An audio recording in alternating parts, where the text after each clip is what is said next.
episode 2. I was literally going to try and drink quicker than you so I could do the intro. Snooze, you lose, buddy.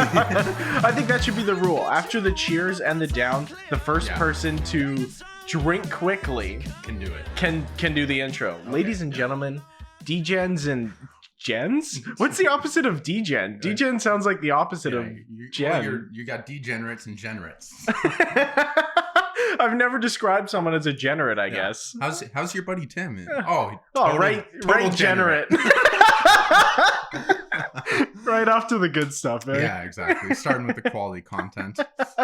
Speaking of quality content, we want to address a few things from the last episode. Justin, I think there's something that you want to talk about.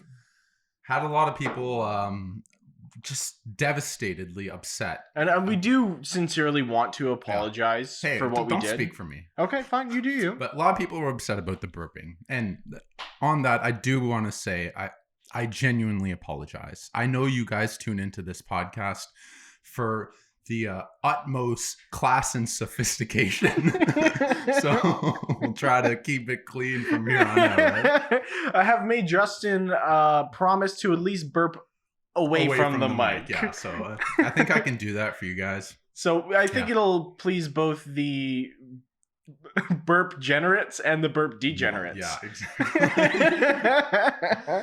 So yeah, there's that, and then we've had a few people reach out and give us some positive comments on the first episode. So that's really great to hear. And just so you know, you guys can send us negative comments too. Yeah, please tell us how garbage we are. You can now email the podcast at louderthanthefridge@gmail.com. Why was I not told about this? Because I don't know. I got a few things to send to that email. I think the problem is that we live together, so I just assume I've already told you everything. Yeah. Well, false. You assumed wrong. You know what they say about assume? Make an ass of you and me, my man. And right off to a good start. Yeah. So me and Justin have been thinking about what we could talk about and that kind of stuff, and he came up with this idea. Yeah. So the term is the sophomore slump, and that's used to refer to when you do something to follow up your debut, whether it's album and music or your rookie season in sports or your debut film, whatever it may be. AKA, so we're just going to mention this so we can get ahead of how bad this second episode is going to be. Yeah, exactly. Like, it's not going to be as good as the last one, folks. It's inevitable. Yeah. Not to say that the first one was great. We're just saying this one will be worse. Yeah, this is going to be a tire fire, for sure. But the sophomore slump happens a lot in music. Yeah, quite a bit. But as I thought up this idea, I started thinking about second albums. And there were almost as many great second albums as terrible ones. I'm going to stop messing with shit on the table right now. Thank you. But yeah, so it can either go two ways. Either it's a lot better or a lot worse. And I can think of two reasons why it might go either way.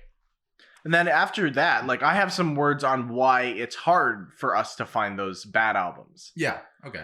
So what I thought of is, you have it where for a first album, oftentimes it'll be a collection of songs that bands have been playing for a long time. So they're very comfortable with it and they have it down. They get all those songs out for the first album, and then they go to write the second album.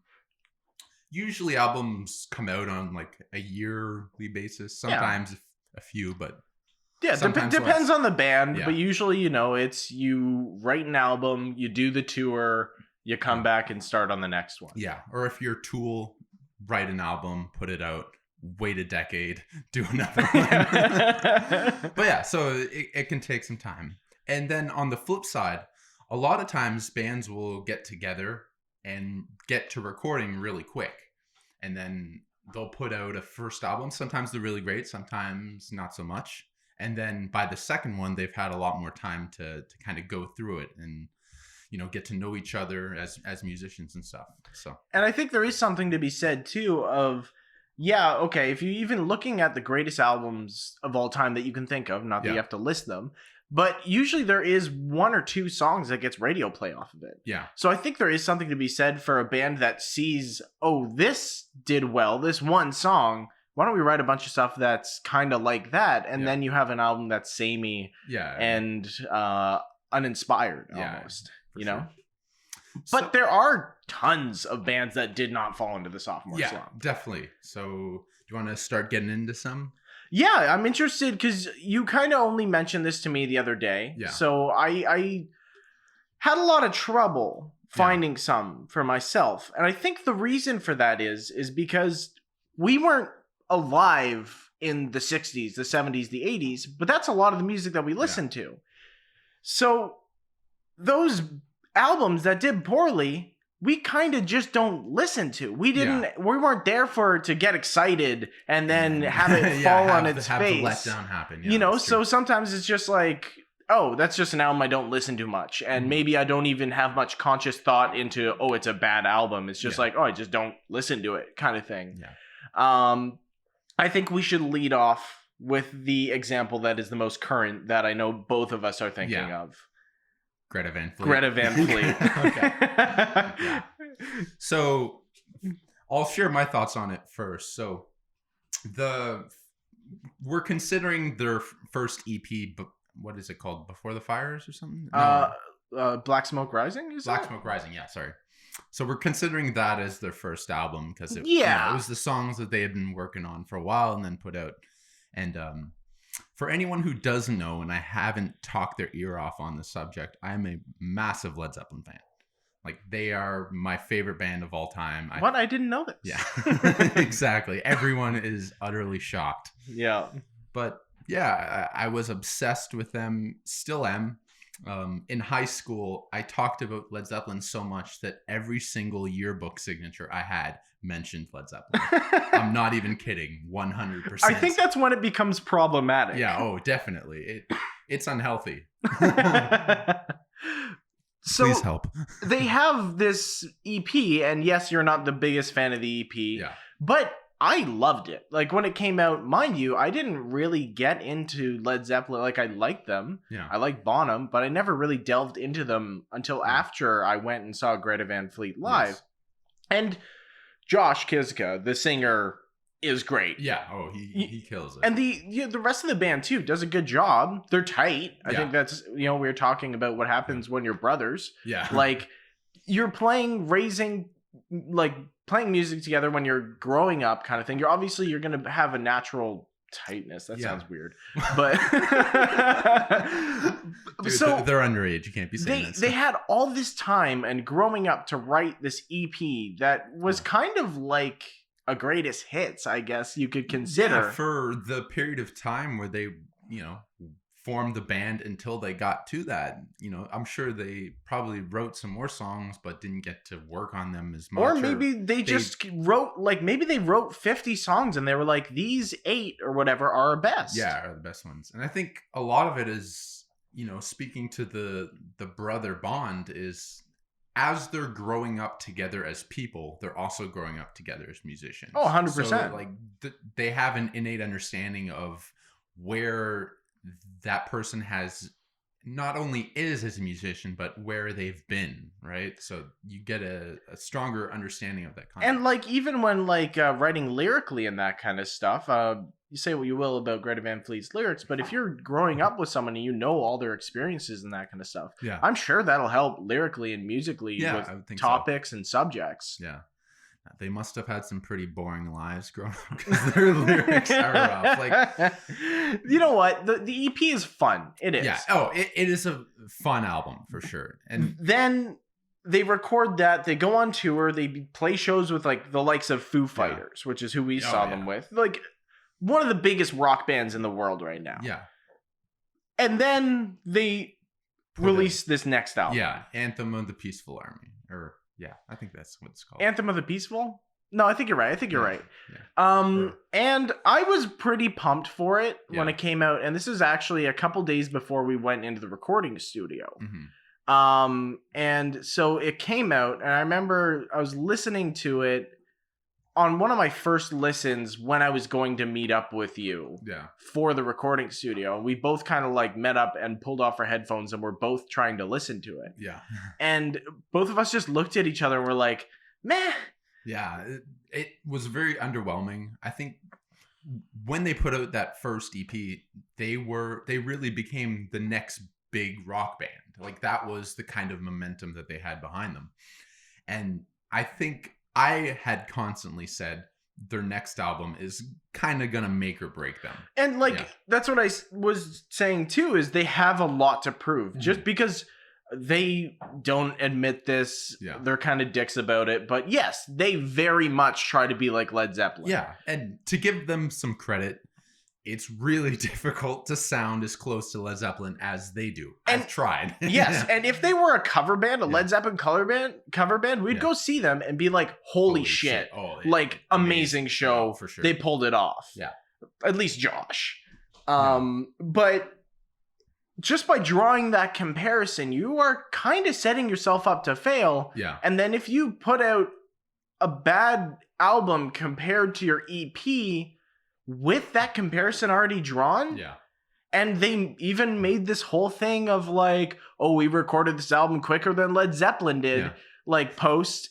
You can't do that if it's a garbage album. If it's not good. Like, I'm sorry. And my girlfriend will be mad because she really likes this album. Okay. But I think musically, it just lacks so much. I think one of the biggest things is it doesn't have the hits, quote unquote, that the first one does. Like Safari Song and Highway Tune, they're really fun songs. Even Black Smoke Rising, there are some great songs on there. Well, I wouldn't say, I don't think they earn 2 greats. Okay, what I'm saying is those are songs that you can have in a room of white guys. Everyone's having a beer and everyone's trying to hit that falsetto. Yeah. Like, it's a fun song. Yeah. I didn't feel like that at all in the second album. Yeah, I don't think there was really anyone that stood out. And the lyrics got worse. Oh my god. They got worse. I didn't think it was possible. Like on the first EP, I think it's Safari Song, where the lyrics are like, so sweet, so fine, so nice. Oh my. Like, my. I don't know. I don't know how you write that down to a piece of paper and be like, yes, this is good. I'm proud of my work. It looks like something Rivers Cuomo wrote. It's like the equivalent of handing in your math homework and you put 2 + 2 = 6. Yeah. It's just like you try. But you know what? It was better than Peaceful Army. Really, Anthem of the Peaceful Army, the one song where it really set in that like, oh, this is kind of a flop was, I think it's called You're the One. Yeah. The chorus goes, you're the one I want, you're the one I need. And while they were singing that, I was like, please don't tell me the next line is you're the one I need. You're the one I want. No. Don't go there. Don't go there. And then they said it. I think, the lyrics I'm talking about, where you're listening to a song the first time and your brain autofills, like an autocorrect, the next line, and then they sing it. It's just like, come on, boys. Yeah. I thought of that. Exactly. And I'm a drumming ape. Yeah, you expect something a little bit more special of, musicians of that caliber. Oh, yeah, 100%. And do you think, the interesting question is do you think if they would have called their EP an album, if they would have done worse? Do you think by having it be an EP that it set them up better? Because people are just like, oh, these are just like demos or like some of the Yeah, I never really thought about it that way, but I guess there's truth to it. Like, I think it would have made a good album, but it was a great EP. Yes. I think I see what you're saying, where calling it an EP kind of lowers the expectation a little bit. And kind of boosted them up a bit. Yeah, I think so.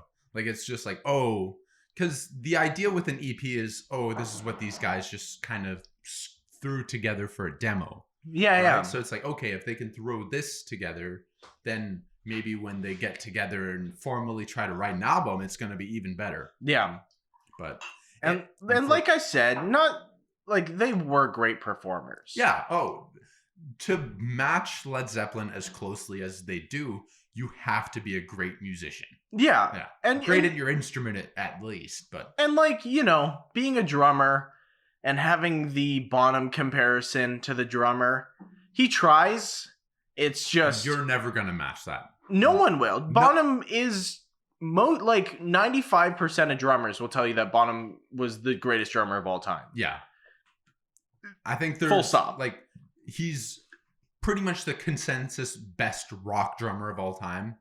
Like when you start throwing jazz guys in the mix, of course, as you know, it gets a little more difficult to compare. Buddy Rich, Gene Krupa, all those guys, and some of endless other amazing jazz drummers. Like that's where it becomes hard to compare, and kind of like comparing apples and oranges, right? Like I think the fact that Bonham is even mentioned in the same, vein as those guys as a rock drummer speaks volumes to the, absolute brilliance of his playing. Really. And like a side tangent here, I won't go too far into it, but like I heard someone on a podcast talking that they think the reason why there hasn't been any drummers like the greats is because they learn rock right away. Oh, look at Ginger Baker. Look at Bonham. They were jazz guys. They were jazz drummers that went into rock. They learned on jazz and went into rock. So that's an interesting topic. We could talk about that another time. We need to get back to sophomore albums. So sophomore albums. So we've talked about Greta Van Fleet. I think really they fell flat. And I think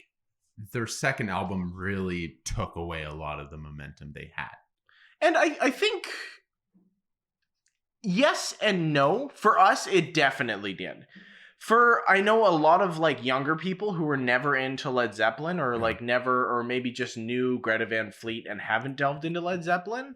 It kind of fills some of the same shoes that Led Zeppelin does. It doesn't hold up to it. Doesn't hold a candle near it. But I think it does kind of fill part of that. Yeah, I think really the big thing is, other than right now, when's the last time you heard someone talk about Greta Van Fleet?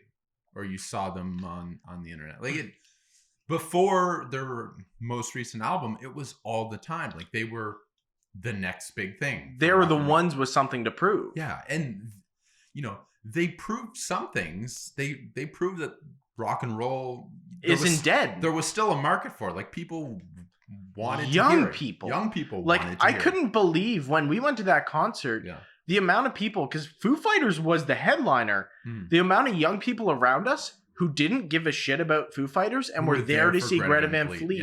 And a bunch of them who even saw them in Toronto the week before and then were coming to Ottawa to see them again. Like that warmed my heart because it's like rock isn't dead. Yeah. And I've never had the opinion rock is dead.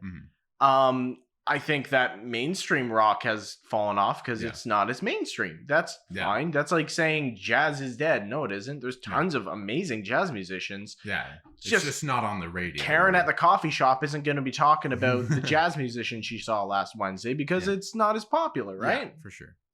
But yeah, I think all in all, I think we're both rooting for the Greta Van Fleet guys. Like I would love for their next album to really shut up all the critics, myself included. Oh yeah, I would like we said, it gave us hope. Yeah. And I would love for a band like that, or maybe another band. Maybe this gave room for another band to do the same thing and come up and do maybe what Greta Van Fleet hasn't done or can't do. Like I would love for that. I don't care if it's Nickelback 2.0. As long as people want to hear rock and roll, I'm fucking for it. I mean, we're just serving our self-interest. Exactly. Yeah, we're just selfish. Yeah, we're trying to market here. But yeah, okay. So Greta Van Fleet won. Now to talk about a second album that did really well. Before we talk about that, when going into the past a bit, I think it's important to distinguish albums that didn't do well and albums that are bad. Yeah. Oh, absolutely. Because there are a lot of albums that didn't do well. Like some more modern examples would be like MGMT's second album, Congratulations, was hated. Really? When it came, because it was MGMT was this band that came together to spoof pop music. They put out their first album, then everyone loved it and they didn't know what to do. So the second album, they're just like, we're just going to make our music since we have an audience and see what happens. And everyone was like, what the ungodly hell is this? What is this? And then it took years for people to go back to it and be like, holy shit, this is really good. Yeah. Or I don't know which this category this falls in, but Weezer's second album, Pinkerton. Okay. I dislike it a lot. Yeah. Everyone disliked it back then, but I think what happened is Weezer, after making Pinkerton, was just like, oh, we just need to make generic rock stuff like Beverly Hills, and like people are like, oh, that wasn't that bad. Compared. Yeah, exactly. People, true quote unquote Weezer fans, look back on it with rose tinted glasses when realistically it was just better than the lowest common denominator crap they started putting out. Stuff they put out after. So I think there is something to be said between albums that are still good, but were rejected in their time compared to albums that are ungodly bad. Yeah. So do you want to go with the next one there? Segue. So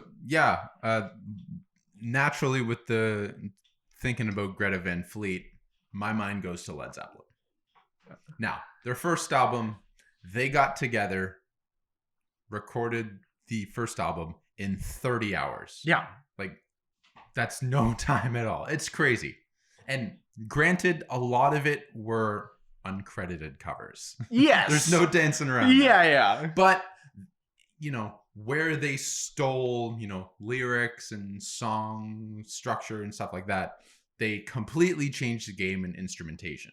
Oh, yeah. Yeah. Like, the original Dazed and Confused is like a folk song. One guy who kind of sings almost Bob Dylan-esque, folk music of the time with an acoustic guitar.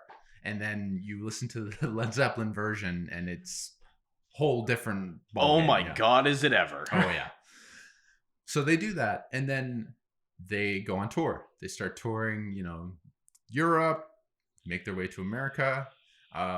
Specific to guitars, Jimmy Page gets some new gear, namely his Gibson Les Paul that he used the rest of his career with Led Zeppelin.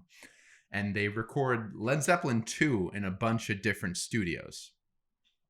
And Led Zeppelin 2 is my favorite album. I think they really stepped up their game, in just the raw, raunchy energy that they had. But what?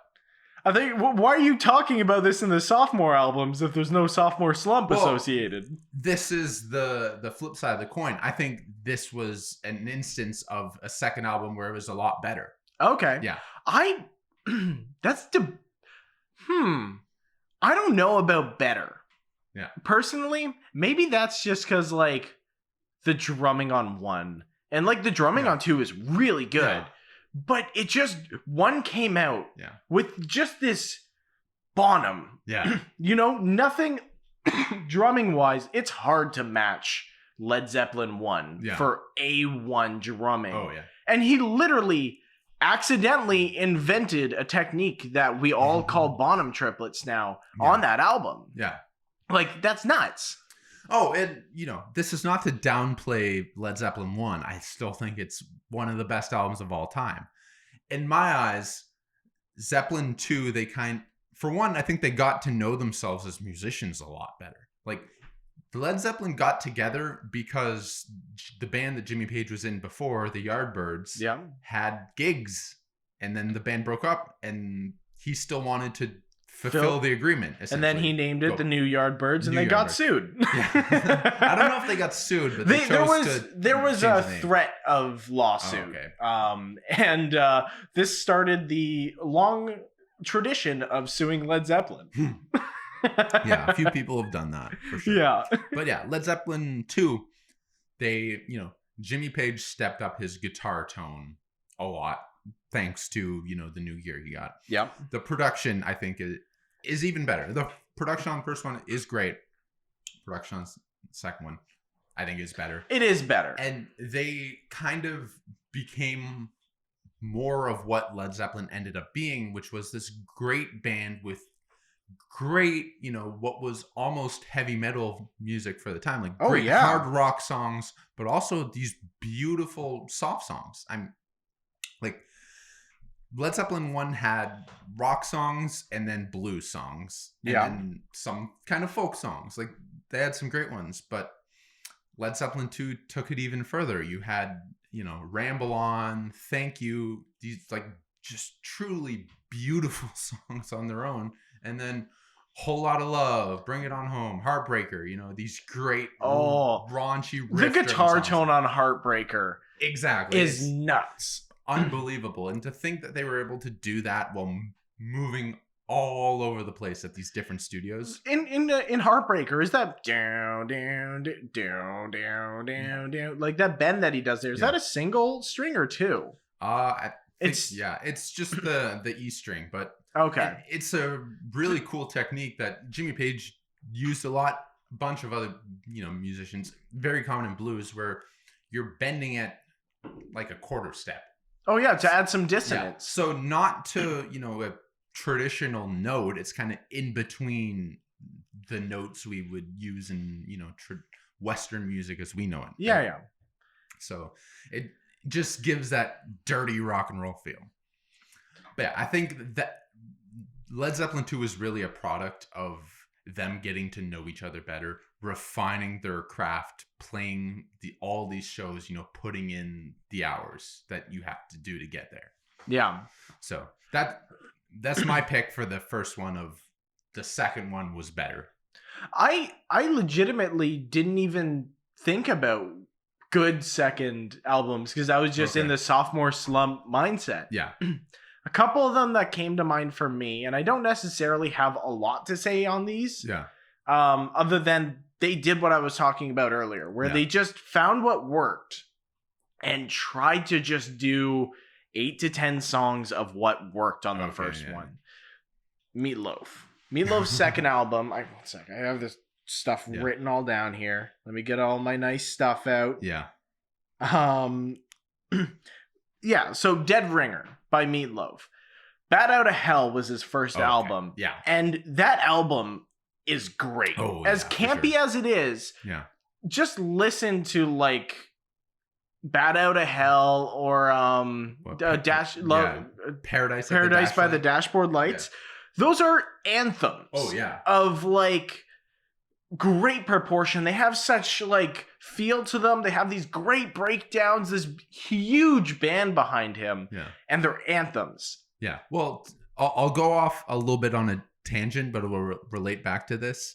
Growing up with my parents, music was always super important to me, so I related to people through music. And for the longest time, my dad introduced me to a lot of the music I love today. So that was always a huge part of the bond between us. Yeah. And, I think my mom was a little bit less of a music fan. Not to say she didn't like it at all, but that wasn't always as prevalent. One time we were driving to New Brunswick and we were listening to music, and I said, okay, what did you listen to when you were a kid? And, there was stuff like Foreigner, but really the one we put on that she knew all the lyrics was Meatloaf, Bat Out of Hell. Yeah. And it just speaks to how great that album was. Like that was very clearly her childhood. Like that album meant so much to her. And like the song Bat Out of Hell, could you imagine being an angsty 13-year-old and that song comes out? Like, I would be bouncing off the walls, punching random things. Like that song is literally a coming of age, where's this energy go song. Yeah. Oh, like, for sure. And that whole album is kind of that. It's kind of like the high school experience is what I kind of look at it as. Yeah, it's one of those albums that's really a time capsule. Like it just puts you into what it was like growing up at that time. And then Dead Ringer comes out. Yeah. Way overproduced. He fell into the 80s sound of let's just make everything sound so pristine and overproduced that it doesn't sound like you anymore. Yeah. And he even did a song. He ends the album with a song with Cher. That's just like so out of touch and so poorly placed. Like it lost all things. At that point, you become a victim of your own success, really. Exactly. Yeah. And a couple other bands that I already mentioned, Pinkerton, U2. Okay. October. I don't know. And like, I had to listen to this the other day because I was looking up bad sophomore albums online because of what I was saying earlier. I just don't listen to bad albums usually. And I was like, oh, I've never heard of this album before by U2, the 90s and early 2000s biggest band in the world. Yeah. And I listened to it. I was like, oh, that's why I haven't heard it. They just tried to, again, do the exact same thing. Yeah. And another band that I feel bad saying this because I Yeah. do love Boston Self-Titled. Yeah. Their second album, Don't Look Back. Yeah. I listened to it yesterday 2 or 3 times, and it just never caught my attention. Yeah. It just sounded like More Than a Feeling, part 2, 3, 4, 5. Like, Yeah. and it was all just very samey, and they tried to capture, and Boston did come back with their third album and make more great songs. But they fell into that sophomore slump. Yeah. Well, I think when your first album gets as much success as Boston's first album, how do you follow that up? Oh, exactly. Like, very few bands ever have followed up a massively successful first album. Like, for example, what's the first Guns N' Roses album? You know me with musical history, dude. Everyone can't do knows that. it's Appetite for Destruction. Okay, right? you know I have the worst memory in the world for music. Everyone knows Appetite for Destruction. You got Sweet Child of Mine, Welcome to the Jungle, Paradise City. I don't even know the name of the second album. And actually, when I was looking it up, I saw Guns N' Roses as one of the bands that fell into the sophomore slump. And looking at the songs, it's just like, yeah, again, I kind of didn't really know this existed. Yeah. Because we were born after the fact. We were born when this is already done. So a lot of these albums that I'm mentioning, that I'm just like, I didn't know this existed. It's because why would anyone listen to them? Yeah. Exactly. It's like, you know, my dad showed me a lot of music. You know, it'd be like he had Appetite for Destruction. If the second album wasn't good, he wouldn't have bought it on CD, and he didn't. Just something to say for Boston, though. Yeah. Boston Self-Titled is the album that I've been gifted the most. The vinyl. I've had 5 different people on separate occasions, 3 of them in the same day. Really? In grade 12 on my birthday, I had a bunch of people over. 3 people gifted me Boston Self-Titled. And then since then, 2 others have done the same. That's amazing. Like it's one of those albums where people think it's kind of a deep cut, but like it was massively successful. Oh yeah, everyone's got it. Like my dad has it in his record collection. And it was funny too, because like after the second person, I opened it the second time, the third person was just like, I can just return it and get you another one. And I was like, no, that's okay. I don't mind having more of this record. Like, especially because I collect vinyls, right? Yeah. Like a couple records like Breakfast in America, which I have 5 of them, and I have 6 Boston Self-Titled. Way to flex on. No, but like those records, I'm just like, okay, I love having multiple of these. Even like Lonely Peppers, Sgt. Pepper's Lonely Hearts Club Band. Everyone will start to realize that I can almost get most things. You get like 80% there. Yeah. The best example of that was like when you had just joined the band. You know, one time we were driving over to Max's place for practice. We're talking about the Doors, and you're like, "Oh, this is just straight up embarrassing." What about Jim Morrison's solo career after? Like, what are you talking about, man? I don't think that he had a solo career. He's like, "Yeah, definitely." And then I was like, I'm like 90% sure he didn't. And you look it up and you kind of just go like, oh, okay. And I was like, did you mean Van Morrison? And like, but I think that's just me being a drummer. You know, it comes with the territory. I have in like at least a 15% or 20% built-in dumbness that will just get me part of the way there and then drop off. I think the day you picked up drumsticks, something like 10-15% of your brain cells are just like, I'm out, dude. Yeah. Like, I'm getting out of here. We're gonna go give the bassist all the help he needs. When the bassist picked up the bass, 80% were like, not doing this, my dude. Oh my god. Yeah, those were the sophomore albums that I wanted to talk about. Did you have any more that you want to mention? Another one I wanted to mention, and talked a lot about them last episode, Van Halen.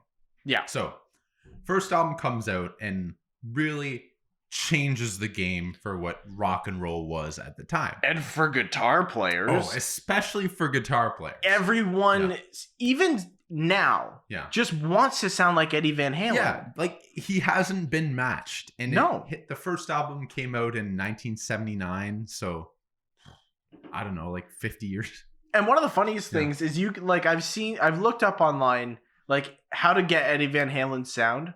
No one knows. No one knows. There are 8,000 approximations, all sounding different. Mm-hmm. No one can get there. Yeah. So, first album completely changes what rock, guitar sounds like tone-wise. Yeah. Completely changed how you play it. He completely changed the game for guitars. He built his own. Like, no one did that back then. You played a Strat or, a Gibson or whatever. But no, he mixed and matched parts of different ones he liked. Essentially, it was game-changing. No one had heard anything like that before. And on top of that, they had great songs. Running with the Devil. Talking About Love. I'm the One. I'm the one you love. Yeah. Like, so good. Oh. And they do a barbershop quartet right in the middle. 3/4 of the way through the song. Yeah. And it sounds great. Yeah. Like, they had, they paid their due gigging around California. They put in the hours. They almost got signed by Warner Brother, and that got pulled away from them. And then they got another record deal and put out the first album. Yep. And then you got to follow it up, right? Yep. Van Halen 2.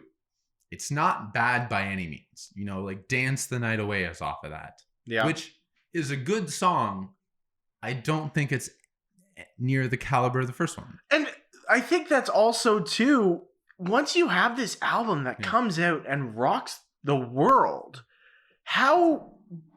that must be so much pressure. Oh, yeah. Like, if we released a single, like, people like Wild Honey, but if Wild Honey was huge. Yeah. And then we had to come out with another song.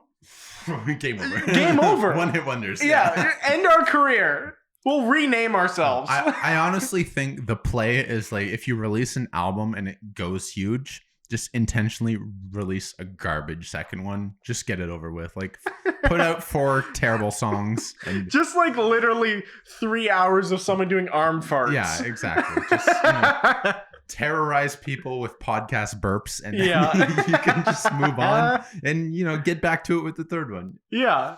So I think really that's a lot of the Sophomore Slump albums I wanted. So what you're saying is we should have named this episode 3. Just skip it completely. Episode 2 is damned. Yeah. Well, I mean, I feel like that's a good transition into the albums that we gave each other as homework last week. So my homework was a lot more than yours. I screwed you a bit. So for anyone who doesn't know, the album I suggested to you, Van Halen, Women and Children First, comes in at 34 minutes. Yeah, it has 33 minutes and 30 seconds, and it's 9 songs. Yeah. Taylor told me to check out Stadium Arcadium by the Red Hot Chili Peppers, which is a whole 28 songs for 2.5 hours. So 5 times the amount of work. Like, how long did it take you to listen through Women and Children First for the first time? Well, it's 33 minutes and 30 seconds. Like one day, right? You did it with first day? Yeah, the first day I listened to it a couple times. So we recorded the last podcast on Monday of this week. I downloaded it during the podcast, so I started listening to it Tuesday morning. It is Friday today. Mm-hmm. And I just finished it this morning, the first time all the way through. Right? I promise to choose shorter albums in the future. I love long albums as much as the next guy, but just, it's got to have some normalcy to it, really. First, let's talk about Women and Children first, because we just came off of, apparently we're an Eddie Van Halen podcast so far. Essentially just Van Halen appreciation podcast. I mean, Eddie Van Halen just died, so it's hard not to appreciate him, it's fresh on everyone's minds, really. So what I liked the album. It was really good, but where I think the album really shines is the last 3 songs. I 100% agree, yeah. It's like they did this shift. And it's not that it doesn't fit with the rest of the album. It's just the best way, because you kind of want it to be like a big parabola, right? Like, or maybe start off strong kind of thing, energy up, and then at the end of the album, you kind of want to bring it down a bit. Yeah. And they do an amazing job of that. Take Your Whiskey Home. Great song. Starts off with this great acoustic riff. Just blues acoustic, guitar and vocals, and that's it. Exactly. And then you get to Could This Be Magic, and then In a Simple Rhyme. Yeah. And it just goes down. And by the time you get In a Simple Rhyme, it goes to this great acoustic thing and just brings the album to this really pleasing close. Oh, for sure. Like those three. And usually, I mean, nowadays it's like, okay, toss the crappy songs at the end kind of thing. I mean, the first half of the album is great. Yeah. Those three songs are the ones that I wanted to keep listening to. Oh, I 100% agree. The reason I love that album, and when people talk about Van Halen and their songs, they have a lot of great songs. But the ones that usually people will mention, Running with the Devil, Ain't Talking About Love, Jump, Hot for Teacher. So you rolled your eyes a little too much when you said Jump. It's not a bad song. It's, not what I love about Van Halen. Yeah. But even when I first heard it as a 14-year-old, I was like, this is cool. You were like, Jump! Yeah, Jump was actually the first song I had tried to play guitar and sing for the first time. And I was not a singer at the time. I want to hear 14-year-old Justin with a cracky voice. I promise you trying to play and sing for the first time. But yeah, it's just like you gotta really separate, your brain and your hands. Oh, like I said, I'm glad you're doing it because I couldn't. Like when we're playing songs and you'll sing and you don't do the Ozzy thing, even though he didn't also play guitar. Yeah. Like he would very much follow the melody line of the guitar. Yeah. You don't do that. Yeah. Like, and that to me is like, you've put in the hours. You and that's the thing with you as a singer.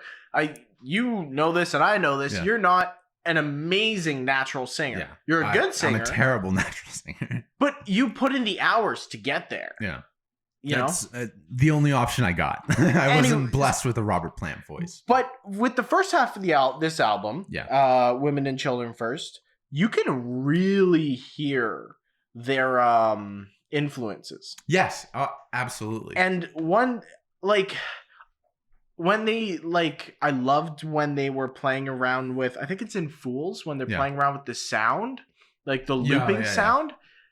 That's dope as hell. Oh, yeah, it's really cool. But ZZ Top came through a lot. Yeah, you hear it. And I don't know where to place it, whether it's Deep Purple, whether it's Led Zeppelin, but there is one part in this where, wow, I'm blanking so hard on his name. David Lee Roth? David Lee Roth. I was almost there. Dave. Yeah, where he does the thing with the guitar and... we've seen it in shows with Deep Purple. Led Zeppelin did this on albums and stuff where, Eddie Van Halen would play something on the guitar and he would start singing and they would kind of go back and forth. Yeah, the back and forth between the guitar and vocal. Led Zeppelin did that. Yeah.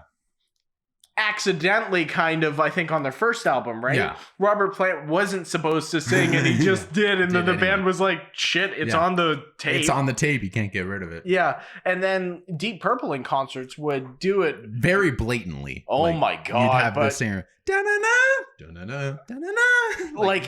And amazing. Oh, yeah.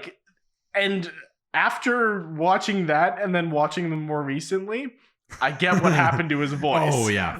He murdered his voice. Yeah. But in his prime, oh my God. Yeah. One of the best rock singers of all time. 100%. For sure. Max and I went to see them, I think, 2018, summer of 2018. Yep. And going into it, we even said, I've heard recent Ian Gillan videos and he's not as great as it used to be, but the style of singing that he did is vocal cord destruction. If anyone hasn't really dived into Deep Purple and you want to get the gist of what we're talking about, listen to part of Child in Time. What's the one concert that we've watched a couple times? So that's live in New York, I think. If you watch that, honestly, as an introduction, watch that concert. That just distills what Deep Purple live was all about. And it's a great show. It's like 25 minutes in New York. Awesome. Honestly, my suggestion for like a first introduction would either be that or like Machine Head. Like, yeah, if you want to know what they were all about in the studio, Machine Head is their quintessential album. Oh, sure. It's so good. And that's so good. Yeah, and they have a lot of great live performances, but I think the one that gets you to like, okay, this is what Deep Purple are all about is live in New York for sure. Yeah. Yeah. But yeah, going back to Women and Children first, one song that I think they're really wearing their influence on their sleeve is Tora Tora Tora. Yeah. So I don't know if you noticed anything about that and made notes. It sounds a lot like Black Sabbath to me. I kind of like through this whole thing, like the first 4 songs or 5 songs, I kept having the thought of Black Sabbath. I'm just like, I don't know if I'm just trying to draw strings, but I keep thinking Black Sabbath. Yeah. So you're not drawing strings, and there's a, kind of cool part of rock history about that is Van Halen's first major tour, they opened for Black Sabbath. That'll do it. Yeah. Right? Like they're playing with these guys all the time. And it is a very interesting point of time because Van Halen were on the upswing. They had everything to prove. They were we are rock's fucking most badass new band, and we're gonna show everyone and bringing this new sound. Exactly. And like, and on the flip side, Black Sabbath rode the back of giants. Yeah, they started in early 70s. This was late 70s. By then, the drugs had taken their toll for sure. Like, oh yeah, they were on a downward spiral. So there's a lot of stories about people going to see the show and being blown away by Van Halen. Yeah. And then Black Sabbath, the headliner, gets booed off the stage practically, right? Yep. So, but it just goes to show that Black Sabbath are legends for a reason, and that they clearly influenced the band that was showing them up. I mean, no one can ever say Black Sabbath did not put their mark on the world. Definitely not.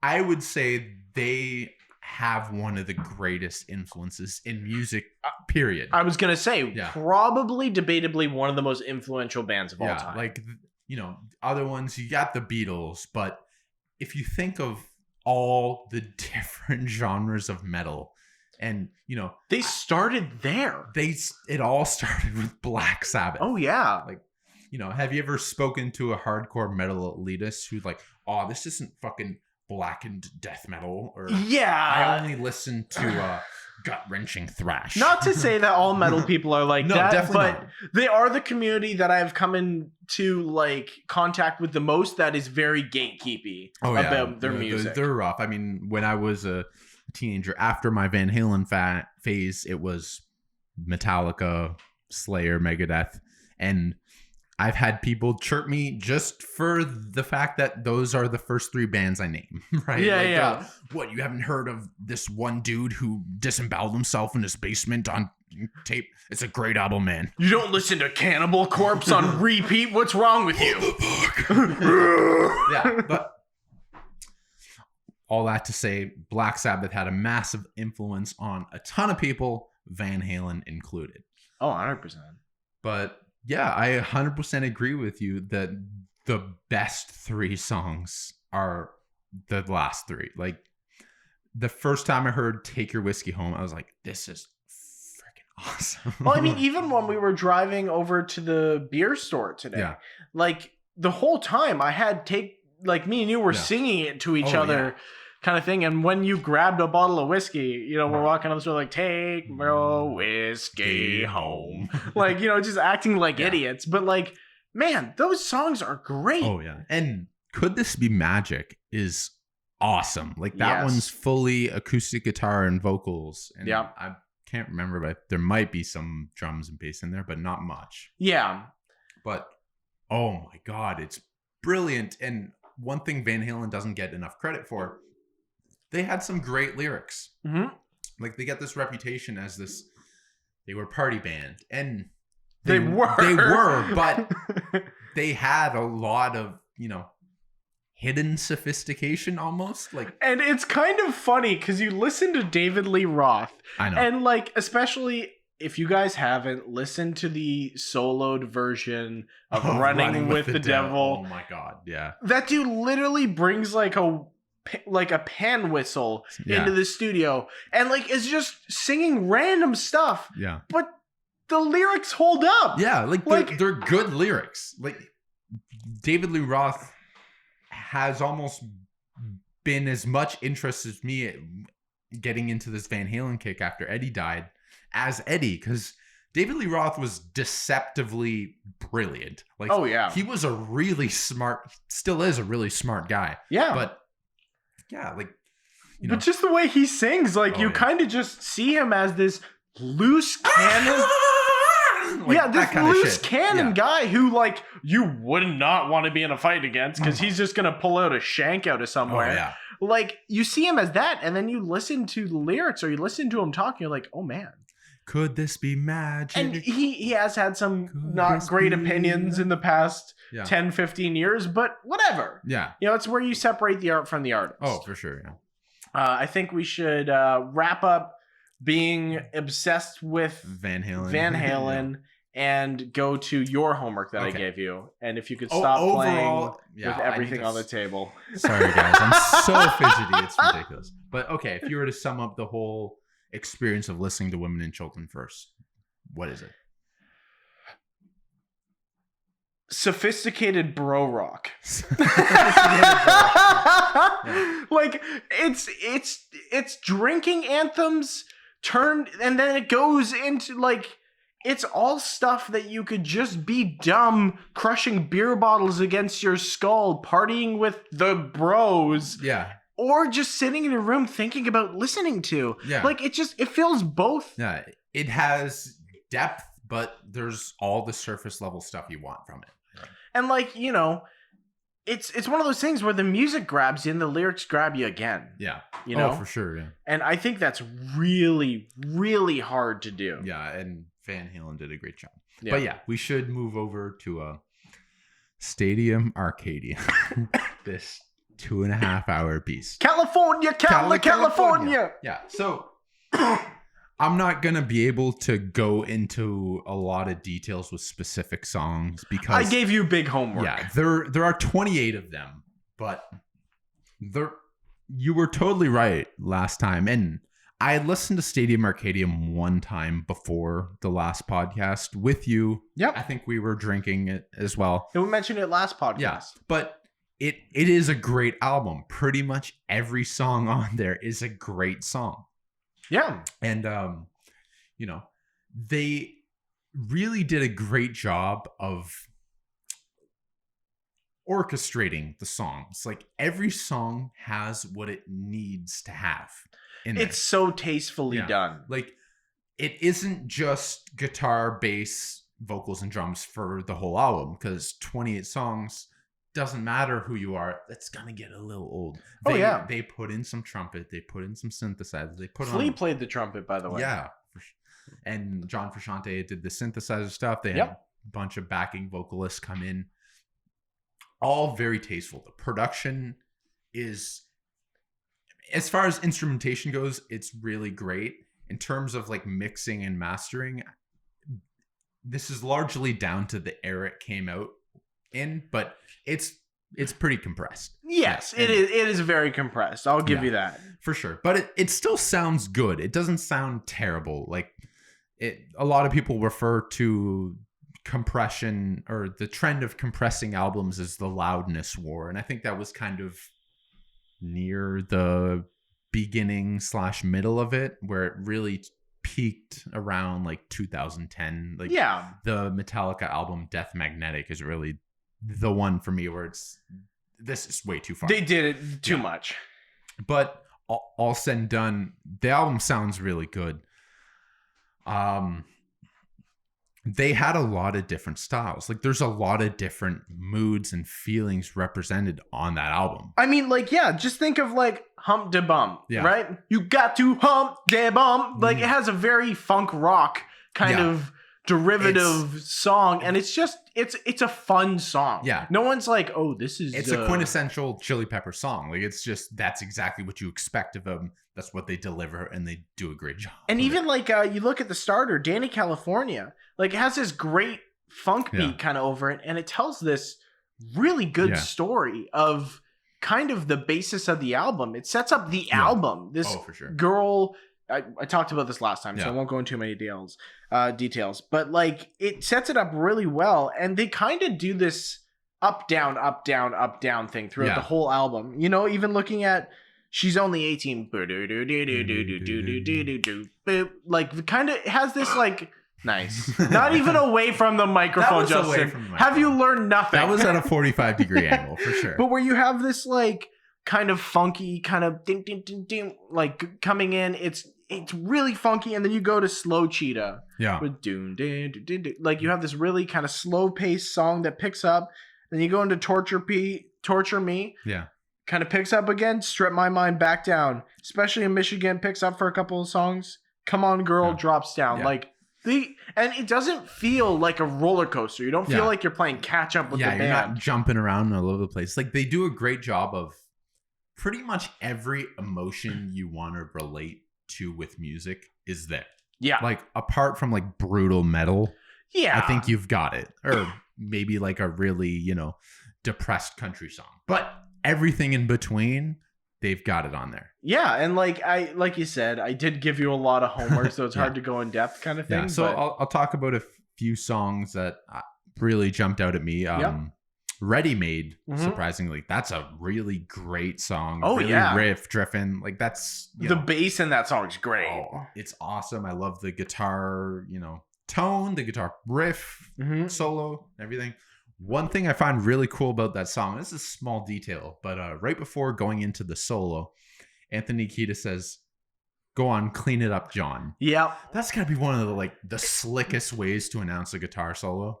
Like the classic. That's like James Brown on stage, like, bring it to the bridge. Yeah. Exactly. Like it's just this nice kind of. It's just cool. Like, no one else would think of saying it. You know what they mean by it, but no one would go there. Yeah. It's a lot cooler than like, take it away, John, or do your thing. Yeah. Even like one of the comparisons I make is Jimi Hendrix, and I made this comparison last time, this specifically to this announcing the guitar solo in I think it's Fire by Jimi Hendrix. He goes, "Go on, Rover, let Jimmy take over." And, it's him saying it. So it's corny, but it's corny, but no one else would do that type of thing. But I think "Clean It Up, John" is just the coolest way to announce it. Definitely. So, and then there's the song "If," and that might be right after. It is. But that's a great soft song. And, again, Bump to Hump, great quintessential. Hump to Bump. Yeah. Hump to Bump. Yeah. Same thing. Slow Cheetah, She's Only 18. Like, the songs on that throughout are great. Now, I want to speak a little bit to specifically John Frusciante's playing. One thing I want to ask you specifically is the complaint a lot of people have with this album is, does John Frusciante solo too much? I don't think so. I know, and I was like, I already knew your answer. Yeah. So, I love guitar solos. That's no secret. It's no surprise. But as a guitar player, I think the art of a great guitar solo really elevates the song to the next level. Like, you think of the classic ones like Stairway to Heaven, great song. The guitar solo makes it better. All the Van Halen stuff, the guitar pyrotechnics, and, Eddie would sometimes make it crazy and blow everyone's minds. Sometimes he would play simple and melodic. It always elevated the song. My favorite guitar solo of all time is Freebird. I mean, how could it not be? Yeah, and the solo kind of becomes part 2 of the song in that one, really. John Frusciante really carried the torch. And if you think about when that album came out, 2006, I believe it is, guitar solos weren't all that popular. Like, not at the time. Yeah. Like, really around the 90s, guitar solos became wildly unpopular. It was really not cool to do them. Guitar in the 90s almost became, other than, you know, the counterculture of Nirvana, that kind of stuff, a lot of the stuff in the 90s, guitar was almost treated as a sample. Yeah, well, it was, I think it's a natural progression with, in the late 80s, how crazy guitar-driven popular music had become with, you know, all the hair metal bands and even... Yeah, that side of pop music. Yeah, that side of pop music. Not like the Cyndi Lauper side of pop music. Can you just imagine like a fucking shredding hair metal Cyndi Lauper? But yeah, like a lot of, you know, you got like, you know, Cinderella, Poison. Yep. Well, you know, all those bands. They had, you know, great guitar pyrotechnics. And then the 90s came around and it was a lot of grunge, and it was like, okay, let's just get back to what really matters in music, the songs. Play to the songs. Doesn't matter if it's simple 3-chord shit. And it really stayed that way for a while. A lot of people credit John Mayer with bringing back the guitar solo, but I think John Frusciante on Stadium Arcadium probably had as big of a role as anyone else in that. Like 100%. They are great solos. They're always tasteful. They're always exciting. Speaking of as a guitar player, obviously. But I think one of the really cool things about the role John Frusciante plays in that band, and that's not all that common, and it's really different to my style of guitar playing, where John Frusciante doesn't need to carry a song. No. You have Chad Smith and Flea. That's why I love probably the Red Hot Chili Peppers so much, is because I'm a drummer. Yeah. The rhythm section of that band, awesome, with 2 people, is amazing. Yeah. Like those 2 could carry the Eiffel Tower. Yeah. Like, because they're so great and they fill up so much space, John Frusciante can choose to play a little that kind of like funk, or like just a slow melodic line, or that I forget which song it is, but there's one where it sounds almost like a lullaby and it's just a guitar, that kind of thing. And it's really great because he has the option to do that and add that extra melodic texture, and the drive of the song is still fine. Or he can play the riffs like in Ready Made, where it's, okay, I'm going to join in on this. And then you just have this massive sound of the rhythm section, and then John Frusciante joining that rhythm section. That's really cool. So I've always been kind of fascinated with guitar players like that. Like another one that I always make the comparison to is Robbie Krieger from The Doors. Yeah. Where, because you had Ray Manzarek playing the organ and the key bass, he filled up so much space that Robbie Krieger could just kind of do whatever he wanted, and the song still carried. What's weird about The Doors, is they kind of I always forget the drummer's name. John Densmore. John Densmore kind of falls into the same camp as like Ginger Baker. Yeah. Where, yes, they need to hold the rhythm, but not really. Yeah. Because you have like Manzarek there holding it down so well that the drummer can just do this very almost melodic drum filly stuff over top and kind of still be supporting, and then the guitarist is off to do whatever the hell, you know? Yeah. I totally forgot about this when we were talking about the Sophomore Slumps earlier, but The Doors I just wanted to mention real quick. First album, great. You got a lot of really cool songs. Second one, I think you got When the Music's Over, and then like People Are Strange, and the rest of it. That's kind of it. It gets a little weird. And honestly, People Are Strange, it's a good song. Yeah. Not one of my favorites. No. It's one of the popular. I think it was popular just because The Doors had such a big mark, and then that was kind of one of the 2 to gravitate from that album. That was like the single off of that album. Yeah, right? But like, that's not the reason I like The Doors. No, definitely not. To me, really, my favorite Doors song is When the Music's Over. Yes. Like, it's just some... And I think, honestly, that opinion might come... It's mine, too. Yeah. It might come from us just watching the concerts. Yeah. Because they always start with that song. Yeah. They don't always. Hollywood Bowl, they do. Yeah. But it's always a centerpiece of their show, right? Can I just talk about how many times we've seen Hollywood Bowl? Oh, yeah. There was a strain of, like, maybe 5 or 6 weeks in a row where Justin would come over and we were inebriated. Yeah. And he would be like, hey man, have you seen the Hollywood Bowl Doors show? I'd be like, no, I haven't. The first time I was like, no, I haven't. He's like, let's watch it. We watch it. It's great. Yeah. The next like 3 or 4 times you came over, you're like, hey man, have you seen this? I was like, yeah, we watched it last time. You're like, no, we haven't seen it. You're thinking of But something we else. watched it like 4 or 5 times in a row, and I had no complaints because that's an amazing show. It was awesome. But that always holds a special place in my heart of you being like, no, man, you're an idiot. Like, we got to watch this You got to see it, yeah. But anyway, circling back to Stadium Arcadium, they had such a strong rhythm section that Frusciante could kind of play whatever he wanted over it, whether it's jumping into the rhythm or jumping into the melody, which was really cool. Like, in the context of our band, I all the songs we've done so far, I've written. Yep. So naturally, when I'm writing, I'm going to play a riff. I'm going to sing something over it, and then I'll bring it to the guys, right? That process doesn't work if I'm not driving the rhythm section. I mean, also, like, since I've been in the band, there's been 3 of us. Yeah. Right? So it's hard to have you be when you write this, like, you're writing these songs, you usually write yourself as the driving force a lot of the time. Yeah.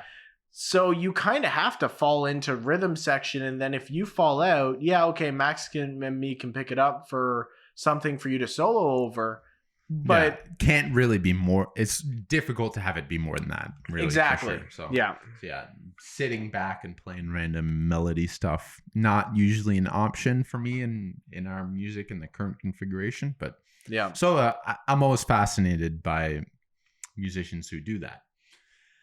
Now, one thing I did is I tried to look up the story of Stadium Arcadium, because oftentimes the story of an album can really elevate what it means, right?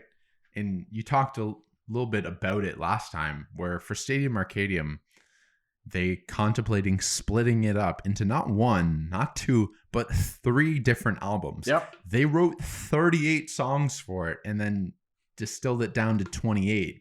And there's quotes from the band members saying, like, it was heartbreaking to cut 10 songs. And I think they released them later as like B-sides and stuff. I think so, yeah. Yeah. But one thing they talk about a lot for the writing sessions of that was they were really like in perfect harmony as people. Like, they talk about there was no infighting with the band members. They were all getting along great. There was no anxiety, no fear, no tension. They were just able to, guys, let's just write these great songs. And then right after, it all falls up. Yeah, Frusciante falls out again. Yeah. There's the whole drug stuff with him. But you know what? Like, I'm so glad he's back. And it's not that Red Hot, because when I first heard Frusciante was like coming back, I was like, oh, they have a lot to prove. They have nothing to prove. They've proven themselves time and time again. They've done it. It works. And even like, people like to crap on I'm With You, like the album that they released, I think 2011, 2012. Like, that album's still very good. Yeah. Or the one that came out since we've been in university. I forget. Yeah. I don't know a lot of Chili Peppers albums, but if a band came out and put that out as their first album, it'd be great. Yeah. But because it's Red Hot Chili Peppers, it's just like, okay, this is kind of a lull album. Let's see what they do next, kind of thing. But like, my first instinct of they have a lot to prove is very wrong, because they've proven themselves. Yeah, like, for sure. Now, another thing I thought of while listening to Stadium Arcadium, and you kind of did this segue last episode where you went from Red Hot Chili Peppers to Rage Against the Machine. Yep. They have a lot more in common than I realized. How do you mean? Red Hot Chili Peppers are just less angry Rage Against the Machine, or vice versa. I mean, I guess the singing styles of Kiedis and Zach De La Rocha, are similar in some ways. And I think also the rhythm section of both bands is kind of funk inspired, and then you have the guitar wizardry of John Frusciante and Tom Morello, and they're different. Tom Morello likes to grab a lot of inspiration from DJs and punk and great riffs. Oh, I mean, we could do a whole fucking episode on Tom Morello. Like, that dude is interesting as hell, and he did some cool stuff. Just as much as we could do a whole episode on John Frusciante. Oh, 100%. Both great guitarists and musicians in their own right. But there is that parallel I found between them. Like, really, it comes down to the funk rock rhythm section. I think it's very present in both bands. And then, you know, the difference is John Frusciante a lot of times will kind of go to like the softer side, where Tom Morello will go towards the destruction riff or the destruction, and then the lyrics, Rage Against the Machine, extremely political. Red Hot Chili Peppers, they go a lot for like the human aspect of it. They're more subtle about the things they talk about. Yeah, they like to talk about like relationships, emotions, and like stories. Whereas Rage Against the Machine's just like F the government. System, like, fuck the government, all that kind of stuff, you know? Where, I mean, you look at the time, like, that's what it called for. But, and that's why they have their mark. Yeah, for sure. You know? And I think, like, both bands really did a great job of, you know, speaking, like, what they wanted to get across, you know? Like, Rage Against the Machine, it was all about, you know, outlining political injustice, anger, frustration. Red Hot Chili Peppers, it was different. Like, it was kind of, you know, living life, enjoying yourself. I think you put it right, where Red Hot Chili Peppers writes about the human, and then Rage Against the Machine writes about society. You know, it's two sides of the same coin kind of thing. Yeah, and so I think one of my final points for Stadium Arcadium, and it's interesting to think about, is when in their career that came out. Like, Red Hot Chili Peppers, I'm not super up to speed on their entire history, but they started late 80s. Yeah. The album came out in 2006. So they were a band almost 20 years. And, you know, they got a chance to mature as songwriters. And I think it shows, like, to write 38 songs, 28 on the record, of which are good enough to make a record, is remarkable. Yeah. Like, I could only dream of getting there, right? And I think one of the things, and some people will argue, okay, this song or that song, but I wouldn't cut a song off that record. Yeah. It all suits. Fits together very well. Yeah, like, that's one of the parts that's so difficult about isolating specific songs of it, is it all just kind of flows. It fits together so nicely that it can be hard to differentiate. Yeah, like, part of the reason why it took me so long is I would play it driving to work, at work, driving home. Then I'd kind of forget where I was, because it was like, oh, like, these are all great songs. Like, there's not one that jumps out at you like, oh my God, this one was fucking amazing. It's like, way better than the rest. Yeah. No, it's like they are all kind of at par. Yeah. So, no, I thoroughly enjoyed the experience of listening to them. I mean, there's a lot to appreciate as a guitar player, as, you know, a songwriter, musician in general. I think you'll get value out of listening to that album, even though it's practically homework, 2.5 hours. I gave you a lot of homework. Yeah. It's kind of a contrast of two albums. You know, you got the Van Halen one, 34 minutes, and then 2 hours and 32 minutes, I think Stadium Arcadium. Yeah, 5 times the amount of songs. Okay, I think from there we should go to our new segment. Okay, ready to say it together? 3, 2, 1. Questions from the audience. Okay, let's get into it. I didn't clue into what you were gonna say till you started. I just wanted to see what you would do. I caught on, but as soon as you said quest, I was like, okay. So we asked the audience if they had any questions they wanted to ask us. We had so many responses. It was hard to filter out all the ones that weren't from our previous band members. They were all from our first response was no. Oh yeah, Max. Yep. No, of course. And then Justin, you get no rationalization. You cannot explain yourself. Okay. You have to say what is your favorite and least favorite pizza topping. You have 30 seconds starting now. Meat lovers is my favorite. That's not one topping. Yeah. You have to choose one topping. Pepperoni, Least favorite is mushrooms. Okay. There you go. Yeah. What's yours? My favorite, Italian sausage, will be my number one. Yeah. Least favorite, mushrooms that are put on there without being cooked beforehand. Okay. There we go. I just don't like mushrooms in general, so that's kind of my struggle. But and the rest of the questions are like thoughts on the economic situation of Slovenia. So this has been questions from the audience. Okay, that's all. It's just that's all we're doing. You today. said there was 2 good ones. That's all we're doing today. That's all we're doing. The other one is, can you shout out my band Veritones? Yeah. That's going to be really difficult for us to do. We try not to speak specifically to Ottawa-based bands that we are currently in. But yeah, anyway, I think the takeaway from this segment is ask better questions, guys. What the fuck was that garbage? Like I said, feel free to email us at louderthanthefridge@gmail.com. You can send your questions there. Yeah. You can follow me at Taylor LeBlond and send me your questions if you want. Like us on Veritones, Facebook, Instagram. We'll do all that post garbage stuff there. Now, I also wanted to address one other thing from the last episode. When I was listening to it, I kind of realized, okay, the Costa Rica joke might fly over some heads. So when we're putting out songs, we can see where we get listeners from. Us being Canadians, most of our listeners are from Canada. We got a few from the States, a few from Europe. We have one from Costa Rica. Now, I love to imagine... No, we don't. We have one from Spain. We have had one in Costa Rica, I guess. I'm going to keep in my mind that the person listening to us from Costa Rica is Costa Rico. Costa Rica? Costa Rica. So, shout out to Costa Rica. Thank you for big ups to Costa Rica. Yeah. Anyway, you ready to wrap this thing up? Yeah, let's fucking do it. All right. Well, thank you everybody for listening to the new worst podcast of all time, because this is worse than the first one.